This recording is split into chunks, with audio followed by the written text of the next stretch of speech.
Hello साथियों, मैं पंकज वैष्णव आप सभी का स्वागत करता हूं आज की क्लास में। हम समझ रहे हैं 10th क्लास के सामाजिक विज्ञान सब्जेक्ट को। आज से हम नया चैप्टर शुरू करने वाले हैं, चैप्टर नंबर 35, जिसका नाम है स्वच्छता अभियान। यानी कि आज की क्लास में इस चैप्टर का पहला भाग समझने वाले हैं। तो शुरू करते हैं आज की क्लास को और समझते हैं स्वच्छता अभियान को। स्वच्छता अभियान को समझने से पहले सबसे पहले हमें यह समझना होगा कि स्वच्छता क्या होती है। स्वच्छता को यदि हम आसान भाषा में समझे, मतलब साफ सफाई, खुद की साफ सफाई, अपने घर के आसपास की साफ सफाई, शहर की साफ सफाई और ऐसे करते करते पूरे देश की साफ सफाई। तो स्वच्छता क्या है? वे सभी प्रावधान, वे सभी तरीके या सेवाएं जो कि मानव के मलमूत्र है, कचरे हैं इत्यादि के निस्तारण में अहम भूमिका निभाते हैं। निस्तारण मतलब उसको निपटाना, कचरे को सही तरीके से सोच समझकर निपटाना क्या कहलाता है? स्वच्छता कहलाता है। स्वच्छता की दिशा में एक बहुत बड़ा कदम है स्वच्छ भारत मिशन। आपने इनका नाम बहुत ज्यादा सुना होगा। तो स्वच्छ भारत मिशन क्या है? ग्रामीण स्वच्छता को राज्य सरकार का विषय माना जाता है। ग्रामीण क्षेत्रों में स्वच्छता का जो मेन जिम्मा होता है, या शहरी क्षेत्रों में भी जो स्वच्छता का मेन जिम्मा होता है, वो राज्य सरकार का होता है। एक होती है राज्य सरकार, एक होती है केंद्र सरकार। राज्य सरकार मतलब हर राज्यों की अपनी अपनी सरकारें, मुख्यमंत्री, मंत्रिमंडल और अधिकारी। तो केंद्र सरकार मतलब प्रधानमंत्री, उनका मंत्रिमंडल और अधिकारी।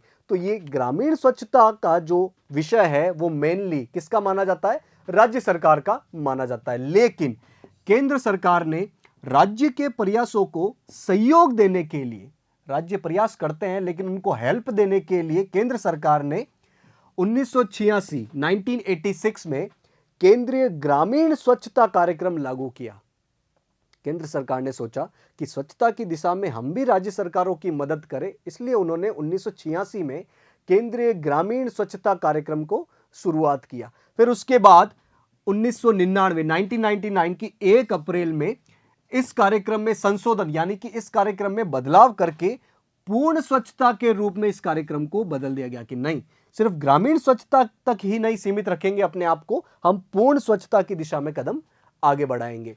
बाद में इसका नाम बदलकर निर्मल भारत अभियान कर दिया गया। इसी मिशन को नाम बदलकर निर्मल भारत अभियान कर दिया गया। फिर 2014 में 2 अक्टूबर यानी कि 2014 की गांधी जयंती को इस निर्मल भारत अभियान का भी नाम बदलकर स्वच्छ भारत मिशन कर दिया गया। मतलब कि स्वच्छता की दिशा में केंद्र सरकार और राज्य सरकार प्रयास करती आई है और इस प्रयास को सबसे ज्यादा मजबूती मिली 2014 में, जब स्वच्छ भारत मिशन शुरू किया गया।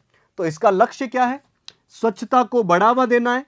स्वच्छता को बढ़ाएंगे, उसके लिए सभी ग्राम पंचायतों को 2 अक्टूबर 2019 तक खुले में शौच से मुक्त, यानी कि ओपन डेफिकेशन फ्री, जिसे बोला जाता है ODF, कराना है।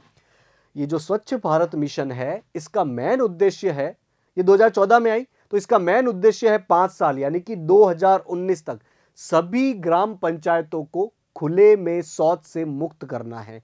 किसी भी ग्रामीण क्षेत्र में कोई भी व्यक्ति खुले में शौच नहीं करे। खुले में शौच करने से पर्यावरण प्रदूषण होता है, साथ ही लोगों को बड़ी बीमारियों का सामना भी करना पड़ता है। तो इसका मेन उद्देश्य क्या है?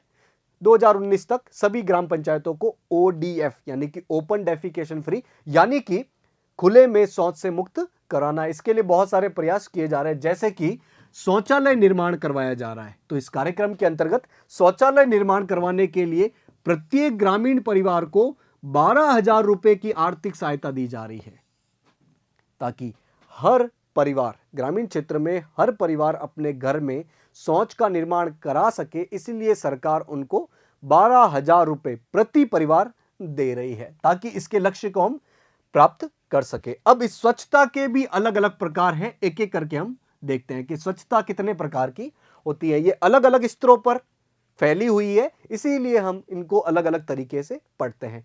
तो सबसे पहले है सामुदायिक स्वच्छता, दूसरा है शुष्क स्वच्छता, तीसरा है पारिस्थितिकी स्वच्छता, चौथा है पर्यावरणीय स्वच्छता, पांचवा है सुधरी और बिना सुधरी स्वच्छता। एक एक करके हम इनको डिटेल में देखने वाले हैं। नेक्स्ट है स्वच्छता का अभाव और नेक्स्ट है पुष्टिकारक स्वच्छता। एक एक करके इन स्वच्छता के प्रकार को थोड़ा सा डिटेल में हम देख लेते हैं। पहला है सामुदायिक स्वच्छता। सामुदायिक स्वच्छता को यदि हम नाम से समझने की कोशिश करें तो समुदाय मिलकर अपने आसपास के एरिया की स्वच्छता रखें, उसे बोला जाता है सामुदायिक स्वच्छता। तो सामुदायिक स्वच्छता का संबंध गांव के व्यक्तियों के सहज और लापरवाहीपूर्ण तरीके से मल त्यागने की प्रक्रिया से है। ग्रामीण क्षेत्र से यह संबंधित है। दूसरा है शुष्क स्वच्छता। शुष्क स्वच्छता का मतलब क्या है? शुष्क शौचालय और पेशाब घर आदि का प्रयास करना है। शुष्क मतलब जो अपने शौचालय है, पेशाब घर है, उसमें नमी न बनी रहे और हो सके तो उसमें पानी का कम यूज किया जा सके। ऐसे बहुत सारे टेक्निक, ऐसे बहुत सारे तरीके हैं जिसमें पानी का यूज नहीं किया जाता है, बल्कि मिट्टी, रेत, इन सब चीजों का उपयोग किया जाता है और ये एक स्वच्छ तरीका है मलमूत्र को त्यागने का। नेक्स्ट स्वच्छता का प्रकार है पारिस्थितिकी स्वच्छता। पारिस्थितिकी स्वच्छता क्या है? इसका कृषि उपाय और स्वच्छता से महत्वपूर्ण संबंध है। मुख्यतः यह कृषि क्षेत्र से जुड़ा हुआ है। इसके अंतर्गत पौष्टिक आहार और जैविक फसलों की पैदावार में अनवीकरणीय संसाधन के प्रयोग में कमी लाना है। हम पौष्टिक आहार का उत्पादन कर सके ज्यादा से ज्यादा, जैविक फसलों की पैदावार कर सके ज्यादा से ज्यादा, और इसके लिए हम अनवीकरणीय संसाधन। अनवीकरणीय संसाधन क्या होते हैं? भाई ऊर्जा प्राप्त करने के दो प्रकार के संसाधन होते हैं, एक तो नवीनीकरण और एक अनवीकरणीय संसाधन। अनवीनीकरणीय मतलब कि जिन्हें नया नया नहीं बनाया जा सकता है, जैसे कि कोयला है, पेट्रोलियम है, प्राकृतिक गैस है। ये अगर हम इसको स्पीड से दोहन करेंगे, इनका उपयोग बहुत तेजी से करेंगे तो ये खत्म हो जाएंगे। नए नए बनने में इनको लाखों करोड़ों साल लगते हैं, इसलिए इन्हें बोला जाता है ये अनवीनीकरणीय संसाधन है। वहीं दूसरी ओर है नवीनीकरणीय संसाधन, जैसे कि सौर ऊर्जा है, पवन ऊर्जा है, जल ऊर्जा है। ये सब क्या है? वापस बनाए जा सकते हैं, लगातार उपयोग में लाए जा सकते हैं। तो हमें पौष्टिक आहार का पैदावार करनी है, जैविक फसलें लगानी है, लेकिन इसके लिए हमें अनवीनीकरणीय संसाधनों का प्रयोग कम करना है, बल्कि नवीनीकरणीय संसाधनों का उपयोग बढ़ाना है। नेक्स्ट है पर्यावरणीय स्वच्छता। बीमारियों से संबंधित पर्यावरण के कारकों की स्वच्छता के अंतर्गत आता है। हम बीमारी के सारे कारणों को हटा सके, अपने आसपास कोई पानी जमा न रहे, कोई कीचड़ न हो, उसमें कोई जीवाणु कीटाणु न पनपे, इसकी कोशिश इसमें की जाती है। तो दूषित जल को उपचार करना है, मतलब दूषित जल को शुद्ध करना है। ठोस कचरा प्रबंधन करना है। आपने सुना होगा ठोस कचरा अलग, गीला कचरा अलग। तो ठोस कचरे को अच्छे तरीके से प्रबंधन करना है, उसको वापस रिन्यू कर सके उसकी कोशिश करनी है। प्लास्टिक की कोई बाल्टी टूट गई है तो उसको ठोस कचरा में डालकर उस प्लास्टिक को वापस में पुनः उपयोग करना है। औद्योगिक कचरे का उपचार, उद्योगों से जो कचरा निकलता है उसको हम ट्रीट कर सके, उसका हम उपचार कर सके। ध्वनि प्रदूषण है, इस पर नियंत्रण करना है। ये इस पर्यावरणीय स्वच्छता का ही एक लघु भाग है। पर्यावरणीय स्वच्छता एक बड़ा आयाम है, इसके अंदर बहुत सारी छोटी छोटी चीजें आपको मिल जाएगी। पांचवा है सुधरी और बिना सुधरी स्वच्छता। इसका संबंध हजारों साल पुरानी ग्रह स्तर पर मानव के मलमूत्र त्याग नियंत्रण से है।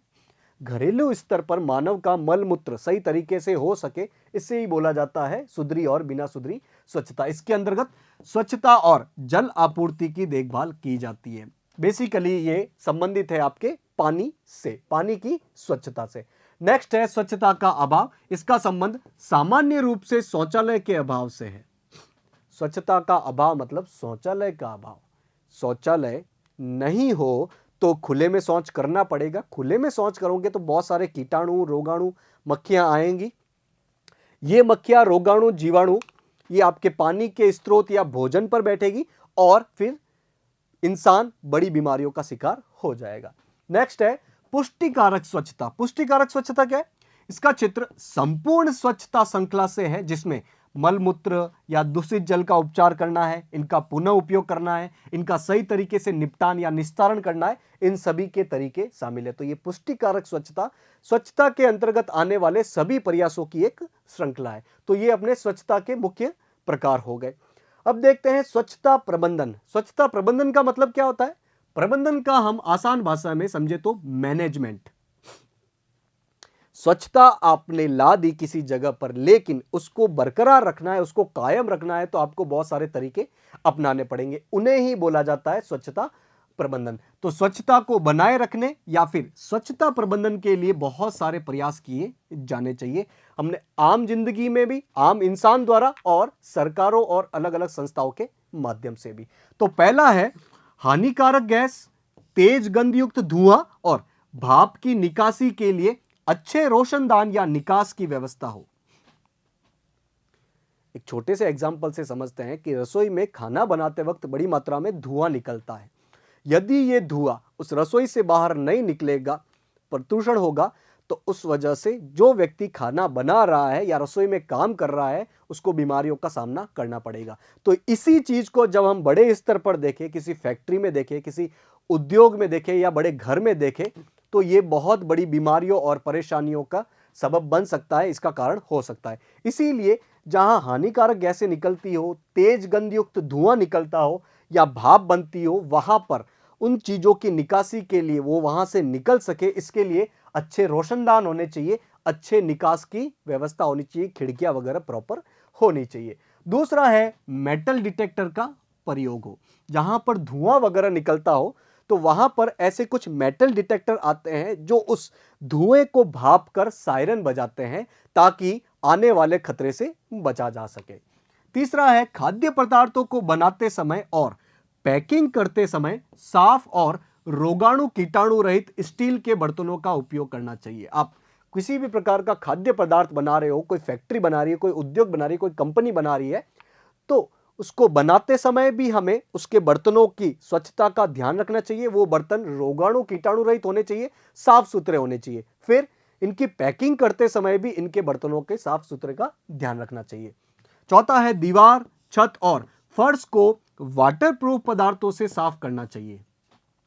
दीवारों में, छतों में, फर्शों में नमी बनी न रहे और उस नमी के बनने की वजह से कीटाणु जीवाणु न पनपे और बीमारियां पैदा न कर पाए, इसीलिए हमें इन चीजों को वाटरप्रूफ पदार्थों से साफ करना चाहिए। पांचवा है गंदे पानी को शुद्ध करने के लिए संयंत्र लगाने चाहिए। ऐसी मशीनें लगवानी चाहिए जो कि गंदे पानी को शुद्ध कर सके। आप जानते होंगे कि कपड़े बनाने की फैक्ट्री में बड़ी मात्रा में पानी यूज होता है। फिर उस पानी की हेल्प से कपड़े को केमिकल द्वारा कलर किया जाता है और उस केमिकल को वापस पानी में ही छोड़ दिया जाता है। ये गंदा पानी आसपास के तालाबों में, नदियों में, कुओं में डाल दिया जाता है, जिसके कारण वो पानी गंदा हो जाता है और बहुत सारी परेशानियों, बीमारियों का सबब बनता है। तो इस फैक्ट्री से निकलने वाले गंदे पानी को हम वापस उपयोग कर सके, इसके लिए कोशिश करनी चाहिए कि हम ऐसे मशीन लगा सके जो इस गंदे पानी को साफ कर सके। तो एक तो पर्यावरण प्रदूषण नहीं होगा, बीमारियां नहीं होगी और पानी भी वापस काम में आ जाएगा। छठा है कच्चे माल का प्रोसेसिंग रूम, उत्पादन प्रक्रिया रूम और पैकिंग रूम अलग अलग होने चाहिए। किसी भी उद्योग में चाहे वो कोई भी सामान बना रहा हो, उसके अलग अलग डिपार्टमेंट होते हैं। यहाँ कच्चा माल रखा जाता है, कच्चे माल का फिर प्रोसेसिंग किया जाता है, फिर प्रोसेसिंग की पैकिंग की जाती है, फिर उसको आगे डिस्पैच या कहीं भेजा जाता है। तो अलग अलग डिपार्टमेंट होते हैं। इन सब डिपार्टमेंट को, इन सब विभागों को अलग अलग करके रखना चाहिए ताकि स्वच्छता का सही तरीके से ध्यान रह सके। आराम कक्ष में फ्लश टॉयलेट और गंदगी रोकने के उपकरण लगे हुए होने चाहिए। जो कमरे होते हैं या जो आराम कक्ष होता है मेनली उद्योगों में, उसमें आगंतुक आए, वो टॉयलेट का यूज करे तो वहां पर फ्लश टॉयलेट का यूज होना चाहिए और गंदगी रोकने के लिए बड़े बड़े प्रावधान होने चाहिए ताकि स्वच्छता का ध्यान रहे, कोई बीमारी ना हो। नेक्स्ट है प्रवेश द्वार, जहां से एंट्री हो रही है, खिड़कियां हैं, रोशनदान है, नालियों पर धूल और हानिकारक जीवाणु को रोकने के उपकरण लगाने चाहिए। ये जितने भी खुले एरिए हैं जहां पर रोगाणु, जीवाणु, कीटाणु आने के ज्यादा चांस बने रहते हैं, उनको रोकने के लिए वहां पर उचित उपकरण लगाए जाने चाहिए। तो ये है कुछ स्वच्छता प्रबंधन के तरीके। अब आते हैं अपने पाठगत प्रश्न पे। पाठगत प्रश्न मतलब पाठ के बीच में जो क्वेश्चन पूछे गए हैं, किस पर आधारित है? अभी जो हमने चीजें पढ़ी है उसी पर आधारित कुछ आसान से ये क्वेश्चन है। तो पहला क्वेश्चन है, ओडीएफ का पूरा नाम क्या है? ओडीएफ मतलब ओपन डेफिकेशन फ्री। ओ मतलब ओपन, डी मतलब डेफिकेशन, एफ मतलब फ्री, और इसका हिंदी में मतलब क्या होता है? खुले में शौच से मुक्ति, जो कि स्वच्छ भारत मिशन का मुख्य लक्ष्य है, स्वच्छता की तरफ। नेक्स्ट क्वेश्चन, क्वेश्चन नंबर 2, शौचालय निर्माण हेतु आर्थिक सहायता के रूप में कितनी राशि दी जाती है? स्वच्छ भारत मिशन का मेन लक्ष्य है स्वच्छता प्राप्त करना, और स्वच्छता प्राप्त करने के लिए खुले में शौच से मुक्ति, ये मेन लक्ष्य है। और इसके लिए हर ग्रामीण परिवार को शौचालय बनाने के लिए कितने रुपए की राशि दी जाती है? 12,000 रुपए की राशि दी जाती है। नेक्स्ट क्वेश्चन, क्वेश्चन नंबर 3, स्वच्छता के कोई 2 प्रकार बताइए। हमने स्वच्छता के अलग अलग प्रकार देखे, उसमें से हमें कोई 2 प्रकार के नाम बताने हैं। पहला है सामुदायिक स्वच्छता और दूसरा है शुष्क स्वच्छता। नेक्स्ट क्वेश्चन, क्वेश्चन नंबर 4, स्वच्छता के अभाव से क्या तात्पर्य है? स्वच्छता के अभाव का मतलब क्या होता है? हमने स्वच्छता के अलग अलग तरीके देखे, उसमें से एक तरीका यह भी देखा था। तो इसका मतलब क्या है? इसका मतलब है सामान्य रूप से शौचालयों का अभाव क्या कहलाता है? स्वच्छता का अभाव। नेक्स्ट क्वेश्चन, क्वेश्चन नंबर 5, स्वच्छता प्रबंधन में कोई एक प्रयास का नाम लिखिए। हमने देखा कि स्वच्छता को बनाए रखने के लिए हमें स्वच्छता प्रबंधन के अलग अलग प्रयास अपनाने पड़ते हैं, तो उन्हीं प्रयासों में से एक प्रयास का नाम लिखना है। इसमें हानिकारक गैस, तेज गंधयुक्त धुआं और भाप की निकासी के लिए अच्छे रोशनदान या फिर निकास की व्यवस्था हो, यह एक इंपॉर्टेंट प्रयास है। हमने रसोई के एग्जाम्पल से यह समझा था। नेक्स्ट क्वेश्चन, क्वेश्चन नंबर 6, आराम कक्ष में स्वच्छता हेतु कौन से उपकरण हो सकते हैं? कोई एक लिखना है। हमने देखा कि आराम कक्ष में कैसे फ्लश वाले टॉयलेट होने चाहिए और गंदगी रोकने के उपकरण लगे हुए होने चाहिए। तो आराम कक्ष में स्वच्छता के लिए एक तो फ्लश टॉयलेट और एक गंदगी रोकने के उपकरण लगे हुए होने चाहिए। तो ये हमने देखे पाठगत प्रश्न। आपको करना क्या है? आज जो भी चीजें पढ़ी है वो आज ही रिवाइज करनी है, ताकि लंबे समय तक आपके दिमाग में बनी रहे।